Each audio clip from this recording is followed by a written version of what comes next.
Wherever you go, whatever you do, throw a little at it. Omax, Vest and Briefs. முன்னாள் அமைச்சர் வைத்திலிங்கத்திற்கு எதிரான ஊழல் வழக்கில் மேல் விசாரணை நடத்த லஞ்ச ஒழிப்புத்துறைக்கு அனுமதி. முன்னாள் அமைச்சர் வைத்திலிங்கத்திற்கு எதிரான ஊழல் வழக்கில் மேல் விசாரணை நடத்த லஞ்ச ஒழிப்புத்துறைக்கு அனுமதி வழங்கப்பட்டுள்ளது. அண்மை செய்தியாக பார்த்து வருகிறோம்.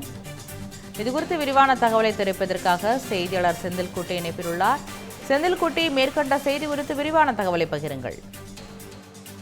கடந்த 2011 முதல் 2016 ஆண்டு வரையிலான அதிமுக ஆட்சி காலத்துல வீட்டு வசதித்துறை அமைச்சராக இருந்த வைத்திலிங்கம் சென்னை பெருங்குளத்தூர் ஸ்ரீராம் ப்ராப்பர்ட்டிஸ் அடுக்குமாடி கட்டடத்திற்கு திட்ட அனுமதி அளிப்பதற்காக 28 கோடி ரூபாய் லஞ்சம் பெற்றதாக அறப்போர் இயக்கம் சார்பில் கடந்த 2022 ஆண்டு லஞ்ச ஒழிப்புத்துறையில் புகார் அளிக்கப்பட்டது.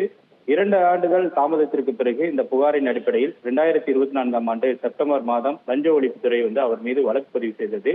இந்த வழக்கு சென்னை அமர்வு நீதிமன்றத்தில் நிலுவையில் இருந்து வருகிறது. இந்த நிலையில முன்னாள் அமைச்சர் வைத்திலிங்கம் கடந்த ஜனவரி மாதம் திமுகவில் இணைந்தார்.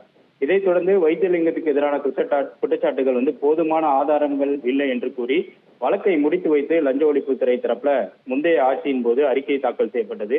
தமிழகத்தில் ஆட்சி மாற்றம் தற்போது நடைபெற்ற நிலையில முன்னாள் அமைச்சர் வைத்திலிங்கத்திற்கு எதிரான வழக்கை முடித்து வைத்த அறிக்கையை திரும்ப பெறவும் வழக்கில் மேல் விசாரணை நடத்த அனுமதி கோரியும் லஞ்ச ஒழிப்புத்துறை தரப்புல மீண்டும் சென்னை உயர்நீதிமன்றத்தில் மனு தாக்கல் செய்யப்பட்டது.